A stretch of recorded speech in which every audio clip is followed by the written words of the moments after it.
Hey there, and welcome into the big question part of the Salt City 7. If you weren't with me last week, I'm experimenting with this idea of bringing this opening section of the Salt City 7 to you as a video segment. And this week I want to start by talking about Collin Sexton, a player who I think that the conversation around him still fails to sort of capture how fascinating he really is. He's someone who, for as good as he is, for some reason the dialogue around him continues to always be focused on the things he is not, or what his limitations are, or what we've decided collectively that we think his ceiling is. And what made me think about this was seeing Sexton come in at 38 on Andy Bailey's latest Huge Nerd Index, which is sort of an amalgamation of a bunch of different all-in impact metrics. Nicknamed the Huge Nerd Index by Tim McMahon because of Andy Bailey's size and nerdiness, I guess. And then perhaps relatedly, Jazz GM Justin Zanuck also said on a recent radio appearance that he's proud of Sexton for elevating his game to being a, quote, top 50 player. So being a top 40 to 50 player basically means that you're in that tier just below an all-star. It is ridiculously complimentary to say that about a person. If you think about it, 24 players in a given season make the all-star team, which means that by the time you factor in injuries and actual snubs and other stuff like that, that in a given year there are probably somewhere around 30 NBA players who are worthy of an all-star selection. Now, you might be playing at an all-star level and not make it in a given year because of positional voting or conference imbalance, whatever. Just ask Lauri Markkanen, who didn't make this year's All-Star team. But broadly speaking, top 30 means that you're in the All-Star conversation, and top 40 to 50 means that you're in that very next tier down, kind of knocking on the door of that group. Sexton hanging around that group, or appearing to hang around that group, makes this a fascinating time to dig into him a little bit more. And specifically, I want to talk about how good is he, what are his limitations, and why does it matter to the Jazz moving forward? So let's start with just the most basic version of the how good is he question. First of all, Sexton has never not been a 20 points per 36 minute scorer in the NBA. Okay, technically 19 points per 36 in his rookie season, but you get the point. As far as this year, he's moved ahead of Jordan Clarkson as Utah's number 2 scorer on the basis of his career best rate of scoring per minute. But he's just been a bucket throughout his career. Since getting promoted to the starting 5 in December, he has averaged 21 points on, rounding here, but 50, 44, 86 shooting splits to go with 5.5 assists per game. Another thing he's never been is an empty calories guy. Again, allowing some leeway here for his rookie season, and then there was one other year in which he played just 11 games because of a serious injury. But outside of that, he has scored with average efficiency during his Cleveland years, and frankly, during his Utah seasons, he's been kind of otherworldly for a guard. His efficiency is that good because he's shooting more and he's shooting better from 3, but also because of his ability to earn free throw trips, which frankly is just elite for a non-superstar guard. He has a free throw rate of around 40% over his 2 Utah seasons. That's because Sexton it feels like he can just get 2 feet in the paint whenever he likes.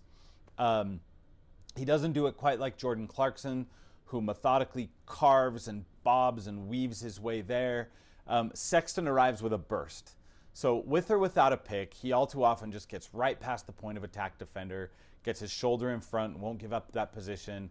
If you send extra bodies at him, he'll either make guys just sort of bounce off him, or he'll use his array of hezzies and change of speed moves to just kind of make the help defense sort of evaporate. Now, the supposed knock on him has been that he's a defense smasher, but not really a defense manipulator, which is another way of saying that his decision-making can be a little too linear at times.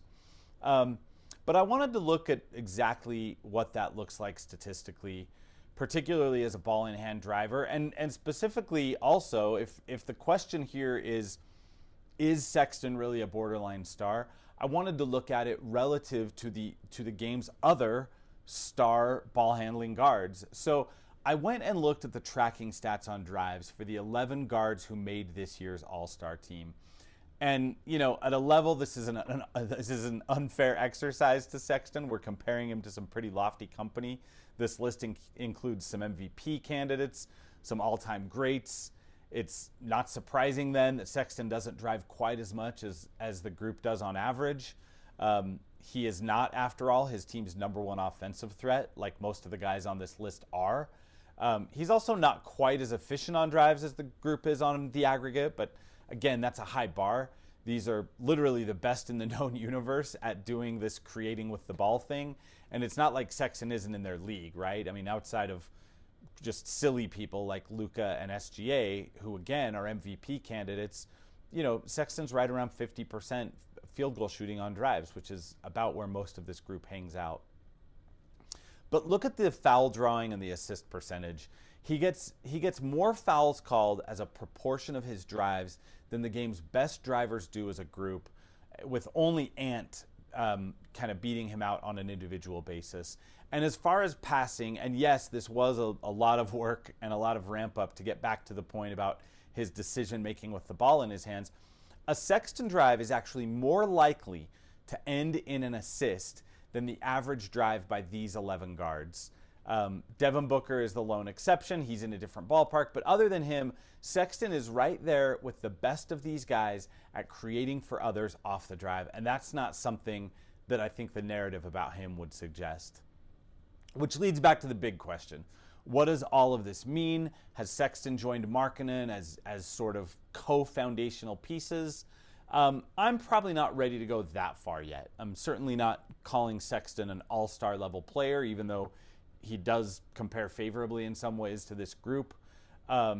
Actually, I think what Sexton might be is one of those weird examples of when the thing that makes a player really good is actually the thing that kind of sets the parameters around how we think about him and his malleability in a championship context. Because the thing that he does best involves him having the ball a bunch, I think that that's exactly why the analysis about him tends to come all the way back around to, if he's not going to be good enough to be the main offensive engine on a good team, then maybe he needs to be the designated defense buster off the bench. And I don't know. I mean, that might be valid, but also, you know, he's 25. I personally don't like saying here's a guy's ceiling when he's 25 years old. What I do think is that at 6'2", 6'3", it's probably safe to say that he's a better complement to a bigger primary ball handler than he would be to, say, a Donovan Mitchell type. Just because the Jazz could run into the same defensive issues that they faced with smaller backcourt combo previously. Keontae George he's 6'4", and that's probably about as small as you can be comfortable with in a guard tandem today. Even that would require both of those guys to get better defensively quite a bit. Keontae right now is a minus defender, partially because of his slight build and partially just because he's learning the NBA, which is what he's supposed to be doing this year. But as far as Sexton is concerned, Sexton cares defensively. He's capable of these weird little stretches where for a possession or two he kind of channels or snaps into this like Tony Allen level of defensive intensity for a minute. But certainly nobody's thinking about him as a stopper.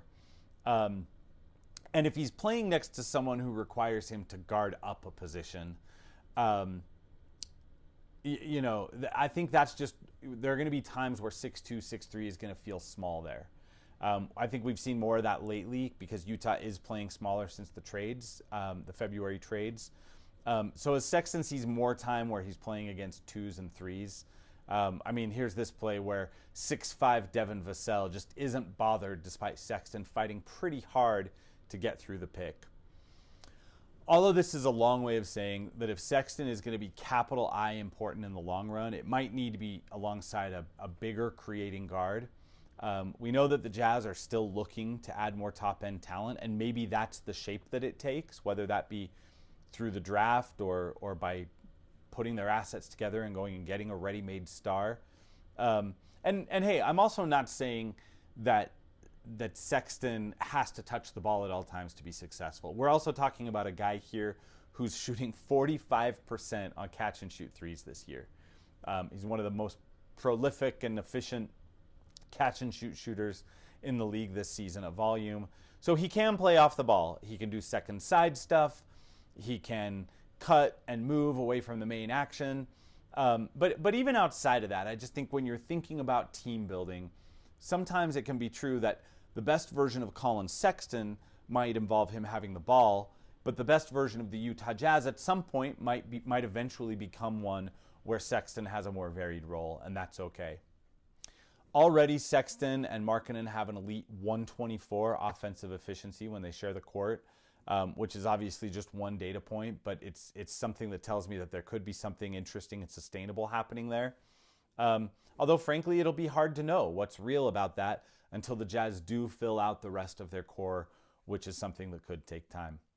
But at the end of the day, I think it's a really good sign that we're sitting here talking reasonably about whether or not Sexton truly is a top 40, top 50 player. I think that's another major success story for the Jazz in this early part of their rebuild. Not quite as important as Markkanen becoming an overnight all-star, but actually somewhat close to that. Sexton is on a very reasonable contract. He's making 17 and change this year, plus he has 2 more years at between 18 and 19 million left. So him having taken a step where we can reasonably talk about him this way and reasonably ask these questions about his place in the larger sort of pecking order of NBA stardom, it's at least fun, and at most it could be potentially pretty important. Because if the Jazz truly have someone who's in that borderline star tier and he's locked up for 2 more years at under 20 million a pop, that just gives them a lot of different ways to continue to think about assembling a competitive core. So that's your big question for this week. Collin Sexton is interesting. He's fascinating. He's having probably an under the radar good season. And we'll see what that means for the future. As for now, thanks for listening. Read on for the rest of the Salt City 7. And thanks for being with us here at Salt City Hoops.